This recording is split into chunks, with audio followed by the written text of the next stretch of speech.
কি করছো?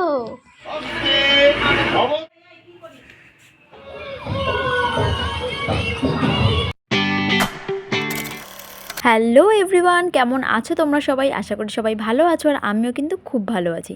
আমার চ্যানেলে নতুন একটা ভিডিওতে তোমাদের সবাইকে অনেক অনেক স্বাগত আর অনেক অনেক ভালোবাসা। তো এটা ছিল সরস্বতী পুজো। সরস্বতী পুজো চলে গেছে, বেশ খানিকটা দিন চলে গেছে, তবে ব্লগটা তোমাদের সাথে শেয়ার করে কোনোভাবে হয়ে ওঠা হয়নি আর কি।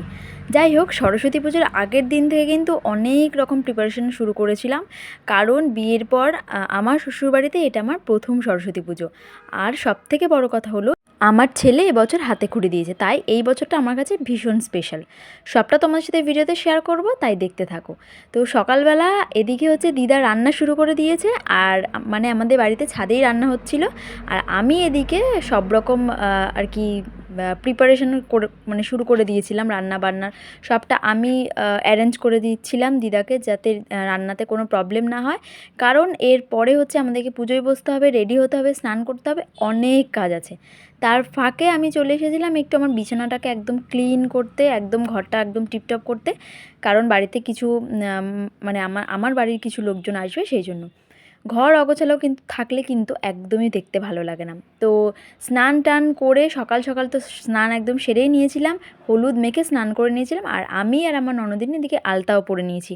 পুজো মানেই কিন্তু আলতা, সিঁদুর, এই ব্যাপারগুলো কিন্তু খুব ভালো লাগে আমার, আশা করি সব মেয়েদেরই ভালো লাগে। তো এদিকে হচ্ছে এই শাড়িটা পরে নিয়েছি। তো অনেক দিন পর শাড়ি পরলাম, বেশ ভালোও লাগছে। সরস্বতী পুজো স্পেশাল মানেই তো শাড়ি, তাই না? তো সেদিনকে তো এক্সট্রা করে কোনো প্ল্যানই আমার ছিল না, মানে সন্ধেবেলা পর্যন্ত আমার কোনো প্ল্যান ছিল না, কারণ বাড়িতে একটা পুজোর প্রেশার রয়েছে, সেই জন্য আর কোনো প্ল্যান আমি করিনি। তো সরস্বতী পুজোর দিন খিচুড়ি হবে না এমনটা কি হয়? তাই বাড়িতে যেহেতু ছেলে প্রথমবার হাতে খড়ি দিচ্ছে, আর তার সাথে আমার ভাগ্নেও হাতে খড়ি দিচ্ছে, সেই জন্য খিচুড়ি, আলুর দম আর পায়েস, এই ছিল আমাদের সরস্বতী পুজোর মেনু। আর জানো তো, আমাদের গাছে ছাদে খুব সুন্দর সুন্দর ফুল ফুটেছে, মানে এই ধরো চন্দ্রমল্লিকা, ডালিয়া, এই টাইপের সুন্দর সুন্দর ফুল ফুটেছে।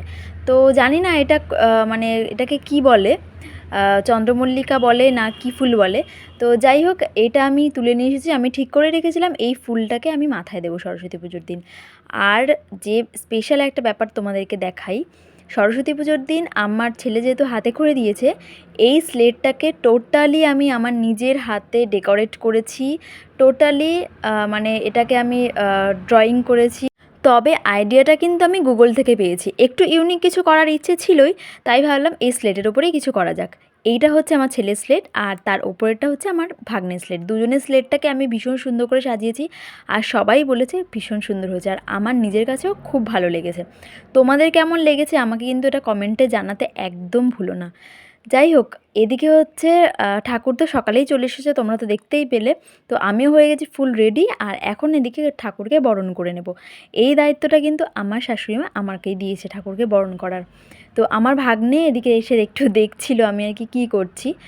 খুব ছোট ছোট বয়সে ওদের হাতে খড়ি দিয়ে দিচ্ছি না, তবে পড়াশুনোর চাপটা এত তাড়াতাড়ি দিতে চাই না, আরও কয়েকটা বছর একটু আনন্দ করে মজা করে কাটাক, তারপর সবটা দেখা যাবে। যাই হোক, অনেকটা এক্সট্রা কথা বলে ফেললাম মনে হয়। এদিকে হচ্ছে ঠাকুর বরণ করে ফেলেছি, আর আমার বাবাও চলে এসেছিলো মোটামুটি 12টার মধ্যে। তবে ঠাকুরমশাই এসে কিন্তু একবার ফেরত চলে গেছেন, কারণ আমরা তখনও সবটা রেডি করতে পারিনি। আর বেসিক্যালি আমরা পুজোটা রবিবারেই করেছিলাম, এবার তো সরস্বতী পুজো দুদিন করে পড়েছিল, রবিবার আর সোমবার। যেহেতু সকালবেলা অত সকালে স্নান করানোটা আমার পক্ষে সম্ভব নয়, মানে ছেলেকে স্নান করানোটা সম্ভব নয়, কারণ ওর খুবই ঠান্ডার আর কি প্রবলেম আছে, সেই জন্যই রবিবার দিনকে পুজোটা রাখা হয়েছিল। আর রবিবারে কিন্তু যেদিনকে বাড়িতে পুজো ছিল, আমার দাদা, বৌদি, বড় মা, আমার 2 ভাইপো ভাইজি সবাই এসেছিলো। এই যে দেখো, আমি আমার ছোট্ট আমার ভাইপোকে কোলে নিয়ে রয়েছি, এটা হচ্ছে আমার দাদার ছেলে, কিছুদিন আগেই ওর অন্নপ্রাশন হয়েছে। এত দূর। এবার তোমাদের একটা জিনিস দেখাই, দেখো, ছেলের তো প্রথম বছর হাতে খড়ি, তবে ও এতটাই ভয় পাচ্ছিল ঠাকুরমশাইয়ের কাছে বসে, বলে বাবা আর লিখতে হবে না। তো তোমরা তো দেখতেই পেলে ও ঠিক কতটা ভয় পাচ্ছিল আর ঠিক কতটা কান্না করছিল, কিন্তু তাও এটা তো করতেই হতো, নয়তো তো ওর হাতে খড়িটা হতো না। যাই হোক, অনেক ছোট তো এখনও ওর সবটা বোঝার বুদ্ধি হয়নি, আর বাইরের কাউকে দেখলে একটু ভয়ই পায়। যাই হোক, এটা যাদের বাড়িতে বাচ্চারা আছে তারা নিশ্চয়ই বুঝতে পারবে। এদিকে আমাদের পুজোর অঞ্জলিও শুরু হয়ে গেছে। আমরা সবাই আর কি অঞ্জলি দিচ্ছিলাম। একমাত্র আমার দাদা কিন্তু খেয়ে দেয়ে অঞ্জলি দিয়েছে। হ্যাঁ, এটা একদম ঠিক। ও কিন্তু খেয়ে দেয়ে অঞ্জলি দিয়েছে। আর এদিকে দেখো আমার ছোট্ট ভাইকে কি সুন্দর শাড়ি পরে চলে এসেছে আমাদের বাড়িতে, মানে ওর পিপির বাড়িতে। পুজো তো শেষ হলো, এবার খাওয়া দাওয়াটাও তো করতে হবে নাকি। মোটামুটি 3:30 তো বেজেই গেছে। এবার সবাইকে খেতে বসিয়ে দিয়েছি। বাড়িতে তো রান্না হয়েছে কি সেটা তোমাদের বললামই। এখানে সবাই বসেছিল, আমার বাবা, দাদা, বৌদি, আমার ছোট্ট ভাইজি।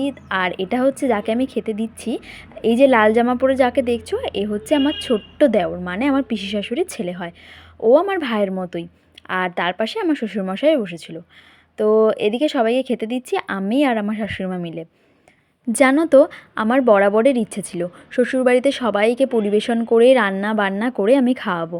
হ্যাঁ, সব সময় হয়তো রান্না বান্নাটা করে ওঠা হয় না, যেহেতু আমার ছেলে খুবই ছোট, ওকে নিয়ে সবটা করে উঠতে পারি না।